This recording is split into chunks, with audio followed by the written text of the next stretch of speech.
Қайырлы күн, құрметті көрермендер. Дәл қазір біз Тұран университетінің акт залындамыз.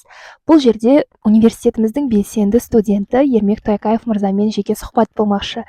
Дайындық барысына кедергі жасамай, сұхбат бірге алып көрейік. Кеттік.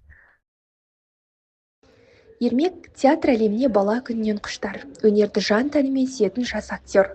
Ол кішкентайынан сан алуан образды шеберлікпен сомдап, көрерменнің ыстық ықыласына бөленді. Әр рөлін жүрекпен сезініп, әр кейіпкердің ішкі әлеміне терең үңіле білетін ол, бүгінде сахнаның жарық жұлдыздарының біріне айналғысы келеді.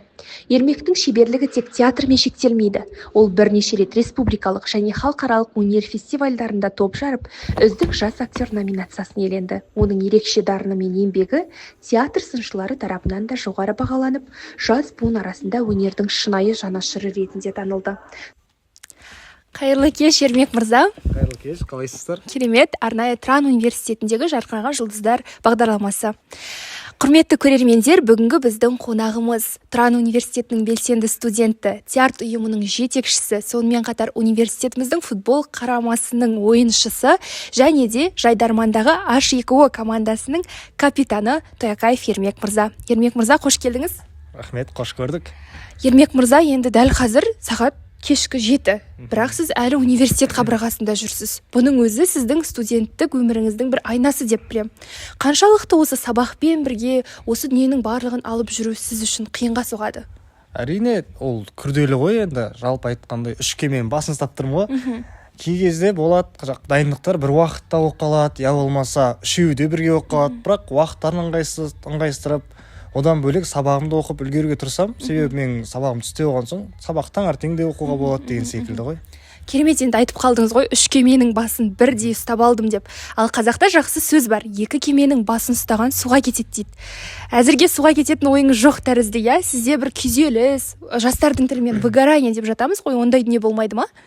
Жоқ, ондай әзірге бату, күйзеліс деген ойда жоқ. Себебі енді былайша айтқанда бұл студент өмірі осымен қызық қой. Меніңше активный болу, жаңағы белсенді болу, универде басқа балалармен танысу, барлығын көріп қалу керек. Себебі біз жаспыз ғой. Ол выгорание ондай болмапты енді шыны керек. Керемет. Ал енді әр кемеге жеке тоқталайықшы. Мысалы, қазіргі таңда сіз өзіңіз жетекшісі болып жүрген театр ұйымына келсек. Театр ұйымында алдағы уақытта қандай жоспарлар бар? Бәлкім фестивальдар болар деген сияқты ғой. Театр демекші, бұйырса алдағы уақытта осы айдың соңы немесе келесі айдың басында біз Тұранбике атты қойылым қояйық деп отырмыз. Онымен қоса біз Астана қаласына фестивальға барамыз. Одан бөлек басқа қойылымдар да бізде ойда бар. Тамаша. Енді ал H2O командасы туралы не айтасыздар? Алдағы уақытта сіздерде финал, я қателеспесем. Финалға дайындықтарыңыз қалай болып жатыр? Шыны керек, қазір тек қана сценарий жазумен өтіп жатыр. Алдағы уақытта оны қою керек. Ол финал осы айдың соңында деді, бірақ уақытса әлі қойылмады. Бірақ оған енді қарқынды дайындық. Одан бөлек әзіл жазу қиын ғой бізге. Әзіл жазу қиындыққа соғып жатыр шыны керек. Керемет, енді қанша жерден қиын болса да тырысып жатқандығыңызға қуаныштымыз. Дәл қазір қателеспесем, сізде футболдан дайындығыңыз бар, иә? Біз бірге барсақ қарсы емессіз бе? Жақсы, жүріңіздер. Кеттік. Ермекпен дайындық алаңына жеткенше оның спортқа деген ерекше сүйіспеншілігін аңғардым. Жанып тұрған көздерінен ақ оның футболға деген махаббаты мен құштарлығы анық байқалды.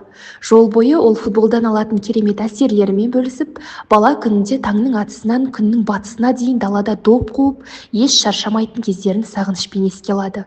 Футбол тек ойын емес, ол өнер, әр матч спектакль. Әр гол сахнадағы шарықтау шегі сияқты, деді ол ерекше шабытпен. Бұл сөздерінен ақ оның әр істі жүрекпен жасайтыны анық сезілді. Осы жерде дайындаласыздар ғой, иә? Жүрміз. Керемет, мен сіздерді күнделікті Тұран университетінің спорт залында дайындалады деп ойладым. Жалпы бізде спорт залда дайындық аптасына 3 рет болады, бірақ осы яғни фитнес залда да аптасына 3 рет болады. Себебі спорт залда біз доппен, яғни техника жағын дамытсақ, осы жақта біз өз физика жағын дайындаймыз. Яғни бұл суреттерімізді деген секілді. Керемет, яғни барлық жағдай жасалынған дейсіз ғой. Енді қателеспесем, сіздер жақын арада осы Алматы қаласында өткен турнирде жүлделі 2-ші орын иегері атандыңыздар, иә? Енді қалай бұл жеңісті алу қиын болған жоқ па өздеріңіз үшін? Жалпы әрине өте күрделі болды, себебі барлық университет өздері дайындалған, бірақ финалда шыны керек болмайтын зат болып қалды енді. Әркім үшін сондай ғой, бірақ біз үшін 2-ші орын ол жеңіс. Бірақ енді келесі жарыста бірінші орын міндетті түрде алып келеміз. Керемет, енді қаншама дайындық, негізі осы жарыс уақытына қанша уақыт бойы дайындалдыңыздар? Осы жарыс болады деген сәттен бастап қаншама уақыт дайындықты қажет етті сіздерде? Жалпы бізде үнемі жаттығудамыз ғой, тек қана жазда ғана демалыс болады, қалған күндері үнемі әрдайым дайындықтамыз. Себебі кез келген жарыстарға біз дайын болу керекпіз деп санаймыз. Керемет, рахмет. Жалпы енді қазір мына жақта бізге бір-екі жаттығуларыңызды көрсетесіз бе? Бүгін сіз бізде кроссфит деген жаттығу дедіңіз, иә? Ол жалпы қандай жаттығу түрі? Кроссфит дегеніміз жаңағы дене бұлшық еттерін дамытамыз ғой, сол физика жағын дамытамыз. Доппен емес, допсыз өзіміз мысалы турниктарға тартыламыз деген секілді. Керемет, қымбатты көрермен, егер сіз кроссфит деген жаңа терминді естіген болсаңыз таңғалмаңыз, Ермек мырза бүгін бізге айтып берді оның қандай жаттығу түрі екенін. Олай болса дайындық, мархабат.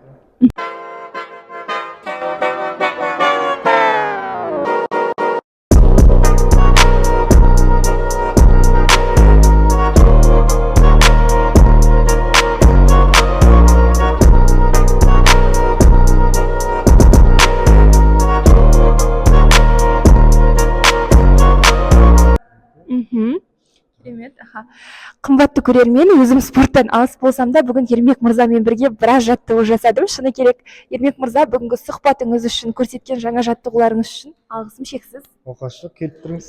Сіздерге алдағы уақытта керемет шығармашылық табыс тілеймін. Өміріңіздің қай саласында болмасын, қай кемесінде болмасын, керемет жетістіктерге жетесіз деген ойдамын. Айтқаныңыз, сізге де сәттілік. Бүгін Тұран университетінің тағы бір жарқыраған жұлдызын жақтық, қымбатты көрермен. Эфирден алыстамаңыздар, бізбен бірге болыңыздар.